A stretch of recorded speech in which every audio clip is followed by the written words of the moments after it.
नमस्कार, स्वागत है आपका भीम न्यूज इंडिया में। आप देख रहे हैं भीम न्यूज इंडिया। मैं हूं आपका दोस्त विनय कुमार सिंघल। मध्य प्रदेश से ये वीडियो हमें किसी ने भेजा है। हम इसकी पुष्टि नहीं करते। एक समाज सुधारक हैं, उन्होंने बहुत बड़ा आरोप लगाया है मोदी जी के ऊपर। देखिए एक रिपोर्ट। 15 दिन के उपवास भी हो जाते हैं, अंतराय भी पालते हैं, लाखों किलोमीटर अपनी जिंदगी में पैदल चल लेते हैं, ठंड गर्मी बारिश में किसी भी प्रकार के किसी वैभव की व्यवस्थाओं की का प्रयोग नहीं करते। तो मोदी जी और भागवत जी जिनसे भारत चल रहा है, उन दिगंबर संतों से तुम्हें नफरत है। हमें पता है मोदी जी को मुसलमानों से भी 1000 गुनी नफरत जैनों से है, थी, है और रहेगी। मोदी के बारे में कम से कम हमें पक्का पता है, उसको मुसलमानों से भी 1000 गुनी नफरत जैनों से है और दिगंबर जैन संतों से है। अरे मोदी, तुम्हारे दिमाग में भी गोबर भरा है, भूसा भरा है क्या? दिगंबर संत जो पूरे विश्व के लिए ध्रुव तारे की भांति है, जैसे आकाश में ध्रुव तारा चमकता है, ऐसे दिगंबर जैन की तपस्या हमने बड़े बड़े शंकराचार्यों को, इन दिगंबर संतों के चरणों की धूला को अपने मस्तक पर लगाते देखा है अमरकंटक में अपनी खुद की आंखों से। जो सच्चे हिंदू और सच्चे हिंदू संत हैं वह दिगंबर संतों के कभी बराबरी से नहीं बैठते।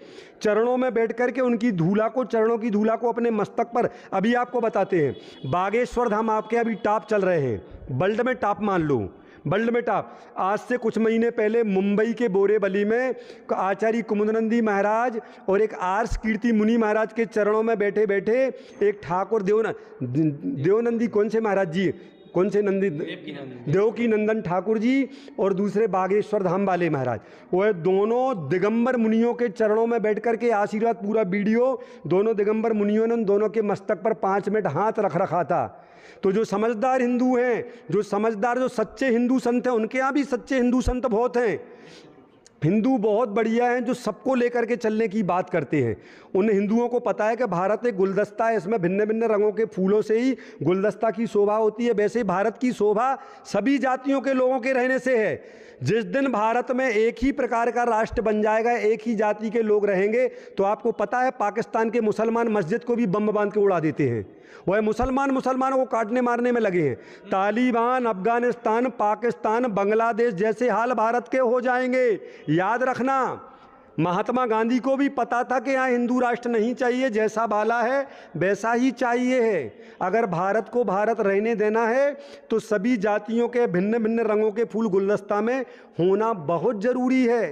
हिंदू बहुत अच्छे होते हैं, बहुत अच्छे, उनके एक से एक बड़े संतों से हमारे भी संपर्क और संबंध है, जो अखंड ब्रह्मचर्य पालते हैं। दिगंबर जैन संतों के प्रति उनकी बहुत श्रद्धा है। शिवराज सिंह चौहान हर महीने में 2-3 बार जाता रहता है दिगंबर संतों के पास। उमा भारती आदि आदि और लोग भी जाते हैं। तो जो जानते हैं, इस प्रकार से कभी भी किसी को है गलती करके गिरनार में उन गजेड़ी भंगेड़ी नशेड़ी, उनको साधु तो क्या, वो राक्षस हैं, वो तो इंसान के लायक भी नहीं है। वो दारू पीते हर आधा 1 घंटे में, उनकी दारू की बोतलें, उनकी कुप्पियाँ वहाँ पीछे रखी रहती हैं। बस हो क्या गया, भगवा चोला पहन लिया और 2-4 आड़े सीधे तिलक बना लिए, साधु जी तैयार हो गए।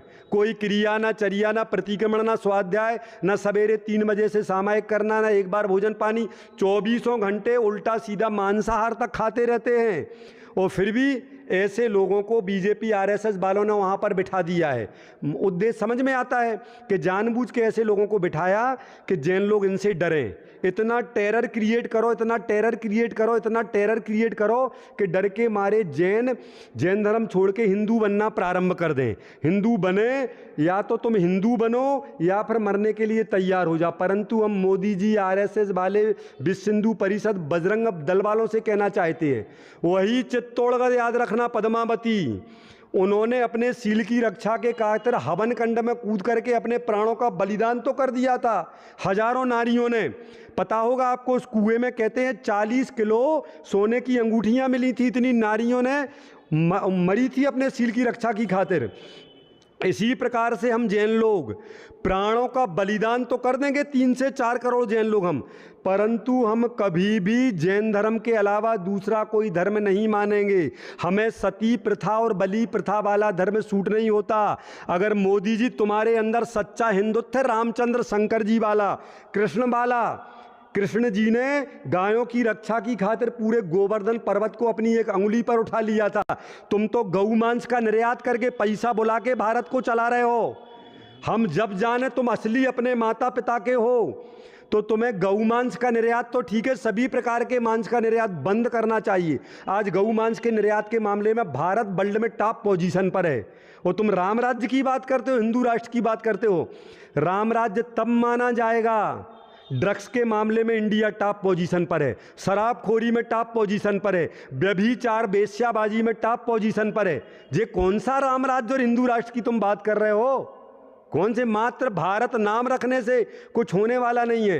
तो मेरे रामचंद्र जी, शंकर जी और कृष्ण जी के समय पर जो चीज़ें होती थीं, जैसा आचरण होता था, वैसा आचरण लोगों से करवाना पड़ेगा। और ये गंजेड़ी भंगेड़ी नशेड़ी शराबी इस टाइप के लोगों को पर्वत पर गिरनार पर बैठाना बंद करना पड़ेगा, वरना भारत का माहौल बिगड़ता हुआ चला जाएगा। और एक छोटी सी बात, ये मत सोचना जैनों के वोट कम हैं। एक एक जैन इतना माइंडेड होता है, एक एक जैन 1,000 वोटरों को प्रभावित करके तुम्हें अर्श से फर्श पर भी ला सकता है। और आप देख रहे थे भीम न्यूज़ इंडिया की रिपोर्ट। भीम न्यूज़ इंडिया को यूट्यूब पे लाइक करें, शेयर करें, सब्सक्राइब करें, बेल आइकन का बटन दबाना ना भूलें, कमेंट जरूर करें। भीम न्यूज़ इंडिया के फेसबुक पेज को भी आप फॉलो कर सकते हैं। न्यूज़ अपडेट के लिए बने रहिए हमारे साथ। आपका बहुत बहुत धन्यवाद।